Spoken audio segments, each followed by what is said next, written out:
महत्वाची बातमी, आमदार संतोष बांगर यांची आरटीओ अधिकाऱ्याला शिवीगाळ। आमदार संतोष बांगर यांची ऑडिओ क्लिप व्हायरल झाली आहे। गाडी पकडल्याने आमदार बांगर यांनी शिवीगाळ केली आहे। आरटीओ अधिकाऱ्यांशी बोलतानाची क्लिप व्हायरल झाली आहे। TV9 मराठी व्हायरल ऑडिओ क्लिपची पुष्टी करत नाहीये।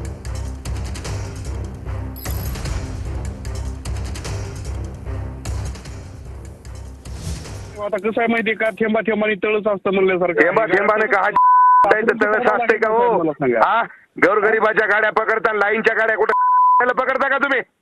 हा होता थेंबा थेंबाने का थेंबा थेंबाने तळ साचायले का? हो रे, थेंबा थेंबाने तळ साचणार वाल्या? हॅलो, गोरगरिबाला लुटायचं करायचं आणि चांगल्या लाईनच्या गाड्या सोडून द्यायच्या। मलिदा तिकडून भेटला की 20 क्लोज आणि इकडे गोरगरिबाच्या माय का? हे धंदा आहे का तुमचा? हो रे।